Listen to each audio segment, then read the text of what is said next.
Today is Wednesday, the 27th of November, 2024, and it is the eve of Thanksgiving. 80 years ago today, the crew of the Five Grand went to Bingen, Germany, and I did actually look up the pronunciation of this one, Bingen. Although my Americanism wants to call that Bingen, and I think that'd be proper to be Bingen in Germany, especially around Oktoberfest. All right, Bingen, Germany, 27th of November. Now, considering that this is the eve of Thanksgiving, Thanksgiving's tomorrow, Thanksgiving in 1944 actually happened on the 23rd of November. So they'd already passed through Thanksgiving, and there's an interesting history around that if you want to look up the changes of dates of when Thanksgiving was conducted. Small little side note. For them, though, it had already passed. Here they are conducting a mission in Bingen. So, the notes from Sergeant McBride. And, before we begin, I don't know exactly if this is or is not Sergeant McBride.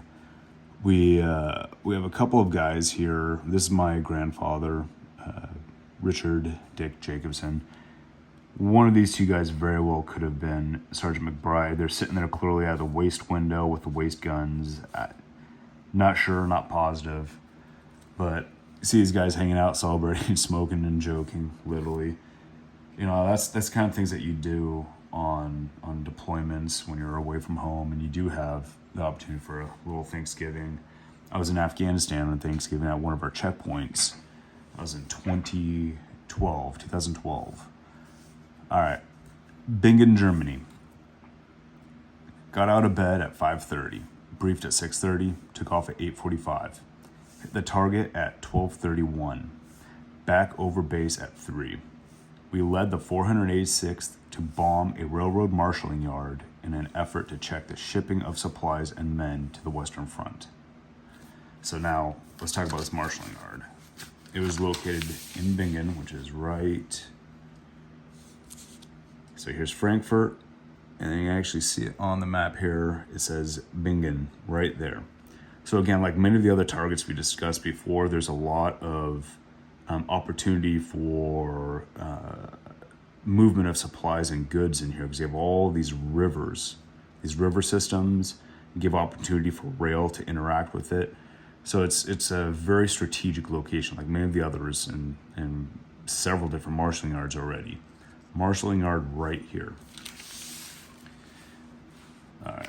So we led the 486th to bomb a railroad marshaling yard in an effort to check the shipping of supplies and men to the Western Front.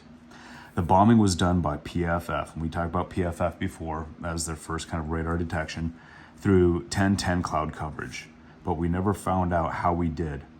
Both Bombardier and Mickey thought we hit it square in the middle.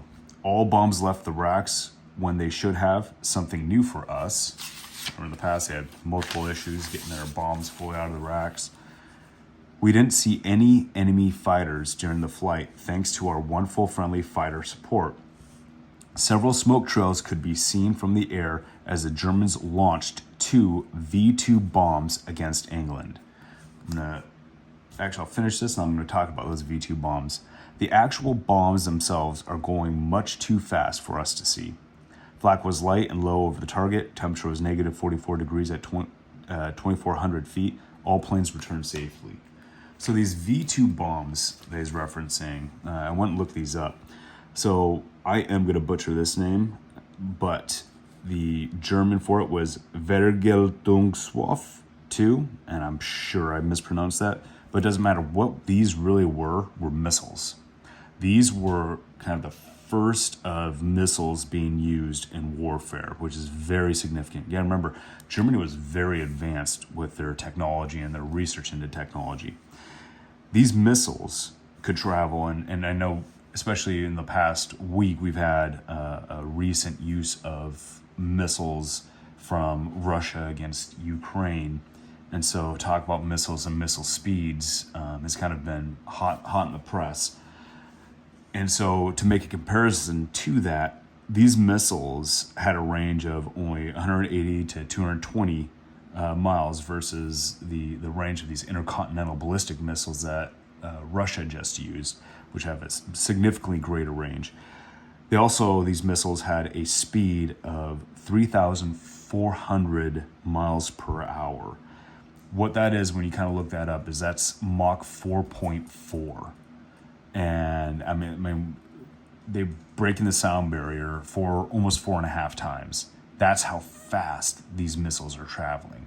4.4, very significantly fast traveling.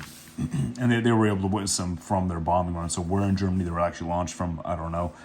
But it was going to be within range of their target in England, being, at most 220 miles from one target to the next.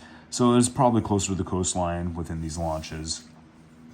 That's a significant annotation, though, of the use of these bombs. Before, we have not heard in any of his notes to talk of these bombs. This isn't their first launch. I doubt. I haven't looked that up when the first launch was, but them witnessing the use of these missiles in warfare.